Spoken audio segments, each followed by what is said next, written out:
Hey everybody, how is it going today? Welcome back to the channel. In this video, I want to go over Snapchat, Digital Brands Group, Lucid Motors, and then I'm going to get into one of your questions. Now, before I get started, as always, everybody, please remember I am not a financial advisor. All of this is just my opinion and for entertainment purposes only. Please make all of your own trading decisions. All right, well, let's get into the good first. We're going to start off with Snapchat because I made a profitable trade with Snapchat, and it's a reversal from yesterday. I actually had a losing stock trade in Snapchat yesterday, but I had a profitable option trade in that today, so a little bit of a reversal. And by the way, if you want to know what we are trading in real time, I do have a Patreon group, and the link to that is in the description. It's only $10 a month. And also, if you don't mind hitting the like button, it really helps out the channel with the YouTube algorithm. So they say, I have no idea, but that's what everybody else says, so I'm assuming it's true. I heard it on the internet, so you know it has to be true. But just getting back into this chart, this is the daily chart for Snapchat, and I was talking about in yesterday's video how I'd really like to get some shares if it came down to the bottom of this support area. But when I was looking at yesterday's price action near the close, it was looking like it was starting to shore itself up a little bit, so I actually bought some options. And actually, let's go to the 15-minute chart and check out the intraday. Actually, let's go to the 5-minute chart because that huge gap down is distorting the chart a little bit.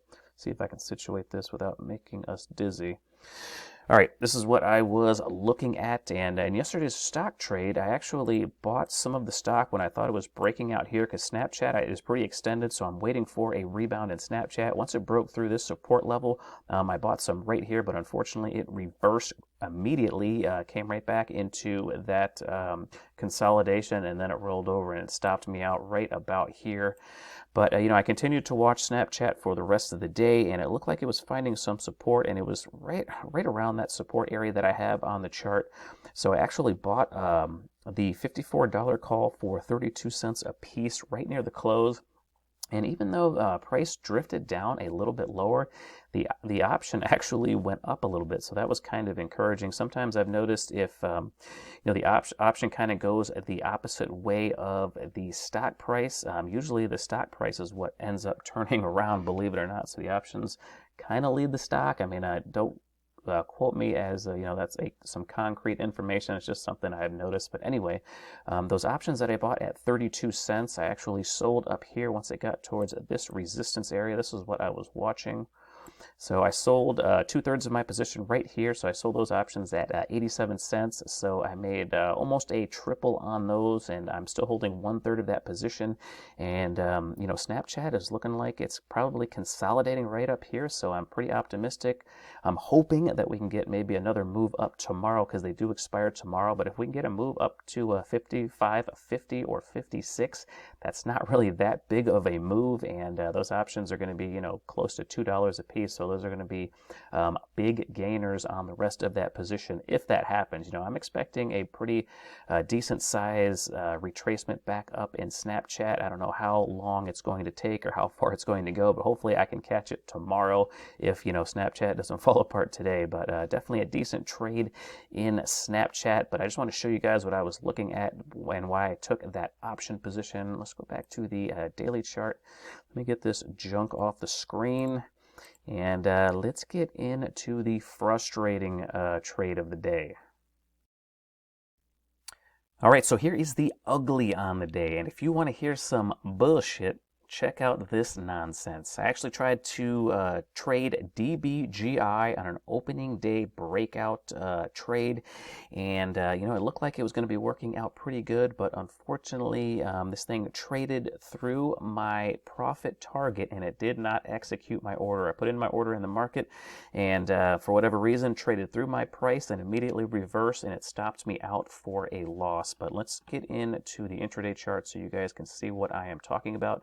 Now, normally when I check the pre-market movers. I see which ones are gapping up and gapping up on decent volume.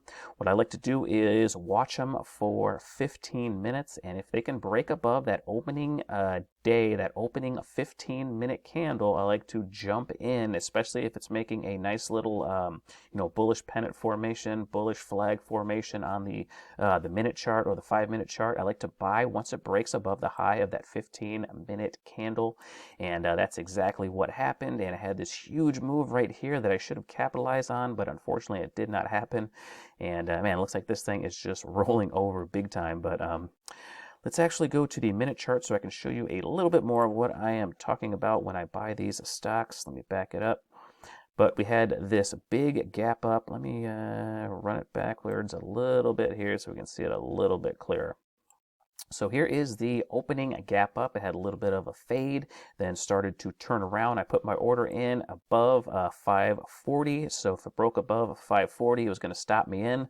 Broke above 540 on this candle and stopped me in immediately, and then of course the next second it was halted, so I had to sit here and wait for this thing to start moving again, just like it happened on a trade yesterday, which always makes me nervous when this happens, because normally you end up getting screwed over. And as I'm watching this thing, waiting for it to open, it opened for just 1 minute, gapped all the way up, or ran up all the way up over $6 a share. So I was up more than 10% in the blink of an eye once it started trading again. But then just before I could put my order in to sell, it got halted again, but I was going to put my order in anyway at $6.54. So I put my order in at $6.54, waited a few minutes for it to open. When it finally opened, this thing screamed through my order. My order, mind you, was for $6.54.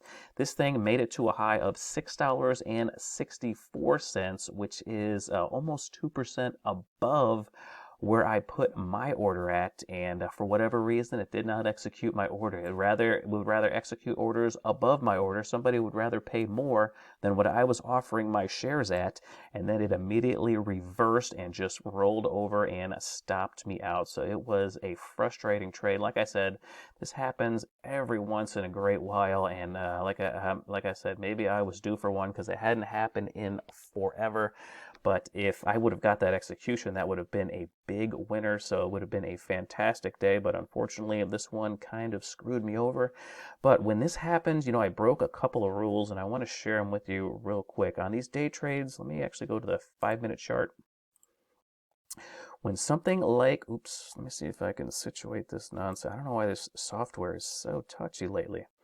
But when something like this happens, I'm usually out if it breaks the 8-period exponential moving average on the 5-minute chart. But because I was so frustrated, I was hoping it was going to get a reversal and I was going to be able to get out of this trade with a gain. I actually broke that rule and stayed in the stock, and it just continued to fade down. And I put my stop loss under this low on the day, and it stopped me out, unfortunately. If I'd have put it a little bit lower, I probably could have got out right around break even if I would have played it just perfectly. But I mean, I broke a couple of rules on this trade just because I was so frustrated in what had happened. Normally, I like to write down on paper like my stop loss and my profit target, but this thing happened so fast. So that was part of the reason why I didn't write it down. And the reason why I like to do that is because when it's in your head, it is adjustable. At least for me, it is. If I write it down on paper, it's easier for me to have the discipline to stick to it.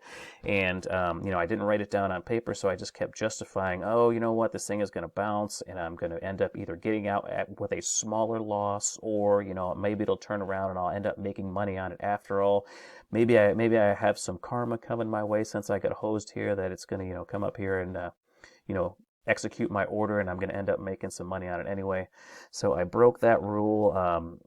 Number one, not putting my profit target and my stop loss down on paper so I would have more discipline to follow it. But like I said, things moved so fast, I really didn't have time. And then also my other rule is to get out once it breaks that 8-period exponential moving average, and I did not. So it just led to an even bigger loss. So it was just a crappy trade all the way around. And I actually went down into my notes and looked at the last time that this happened to me. And the last time this happened to me, I actually broke those rules as well. So this is something that I need to correct. That's why you always take notes on your trades, especially your losing trades, because that's where you learn everything. And if you lost money on that, you paid for that. I shouldn't say information, but for that experience. You paid for that experience. Make sure that you get your money's worth out of it and you learn by the mistakes that you are making. But man, that was just a frustrating trade all the way. But let's get into the next one, actually. All right, well, sticking on the subject of frustrating, I want to talk about Lucid Group for a minute. I've been watching this one for about the last 3 days, and we finally got the breakout today, and I missed it. And this thing is just having one heck of a monstrous run right now. I've been looking at this beautiful rounded bottom formation for at least 3 days because it was getting close to breaking out. You know, I had this nice false breakdown with a reversal candle, and then it was just like pushing its way up towards this resistance area. And man, had that massive breakout today. I was actually planning on buying some $32 calls right at the open. When I was looking at those options, the $32 call was about 25 cents. It was below that, but by the time I saw it, it was up to about 25 cents or so, maybe 30 cents. And I figured I would just wait for a pullback to buy those options because I thought this breakout was going to be pretty nice. I had no idea it was going to be like this, or I would have friggin' bought call options with every last penny that I had in my trading account. But unfortunately, you can't see into the future. At least I can't. If you can, please join my Patreon group and let me know what's going on. But man, I was waiting for a pullback in Lucid, and it did not come at all. And the last time I checked those $32 call options, they were worth over $5 a piece. So I would have made, if I would have held on to it, mind you, I would have made over 20 times my money within just a couple of hours. Now, I'm not delusional to think that I would have made all of that because I would have probably sold some contracts on the way up, just like I did with that Snapchat trade. I probably would have taken, half or 2/3 off once I got up, 200%, maybe 300% or so, and then I probably would let the rest ride a little bit. I don't think I would have held on this long. The only way I would have held on to this trade all the way is if, as soon as I got into that option trade, if I tripped over and, knocked myself out and woke up a few hours later. But man, this would have been an unbelievable trade to be in. So just a couple of frustrating trades, but man, I saw this sucker building up and unfortunately I missed it.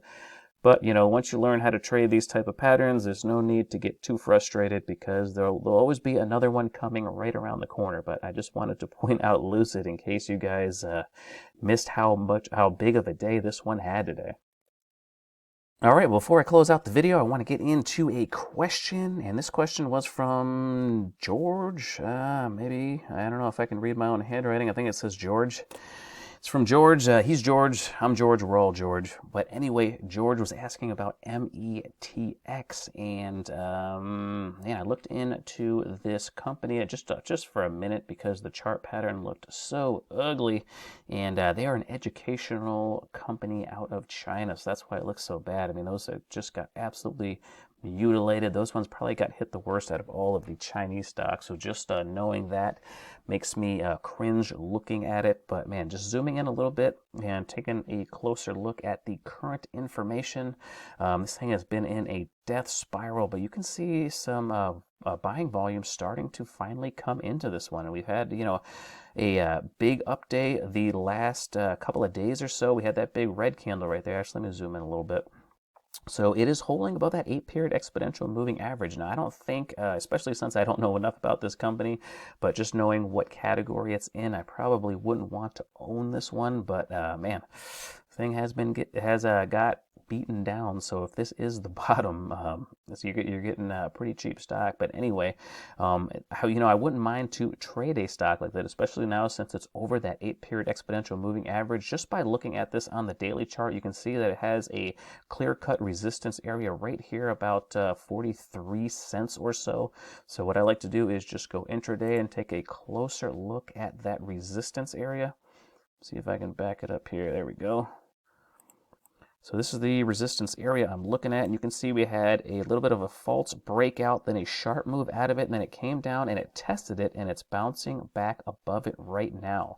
But looking at this chart, I don't think this would be a bad trade at all as long as it broke above this high right here. I think if it breaks above this high, we got a pretty good chance that this thing could go on a nice little move. So I'm going to put this actually on my watch list and keep it, keep a close eye on it. And if we get a break above 70, I might have to take a position in this, especially if this thing, really shores itself up and starts to kind of fade up and put some pressure on that 70 cent area. Actually, it's going to be about 69 cents, 70 cents, either way.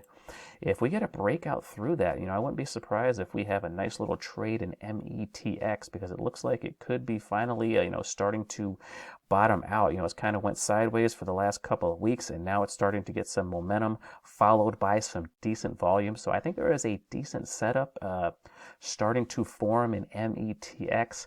As far as holding on to this one for the long term, if you're a long-term shareholder, hopefully you looked really deep into this one, because just knowing what group they're in kind of scares me. But hopefully that helped you out a little bit, George. If you're looking for a trade, I think we might have a decent one on a break above 70 cents. But as far as, a long-term position, the way that this has been, trending down for quite a while, I probably wouldn't consider it unless it went sideways for at least another, 4 to 6 months or longer. I want to see a nice long base in something that has been trending down for a long time, so I know that it definitely has bottom. And if it hasn't proven that, then there's no need to put a whole lot of capital to work. If you want to dip your toe in the water right about here, and if it continues to move sideways and then it starts to break out, then add to it. That probably wouldn't be a bad scenario as far as I like to trade and invest. But in the short term, I would probably stay away from a long-term investment in METX. But move over 70 cents might not be a bad trade. I might be able to make it all the way up here to this yellow line, this 200 period simple moving average, and that would be just about a double. So not a bad trade at all. Okay, everyone, that is all I have for this video, so I'm going to end it right there. But if you have any questions or comments on any of these stocks, or if you have any other ones you want me to take a look at, please leave it down there in the comments section. I will get to them as soon as I can. If you enjoyed the video, please hit the like button and subscribe to the channel if you haven't already. Thank you so much for watching my video all the way to the end, and until next time, take care, everybody.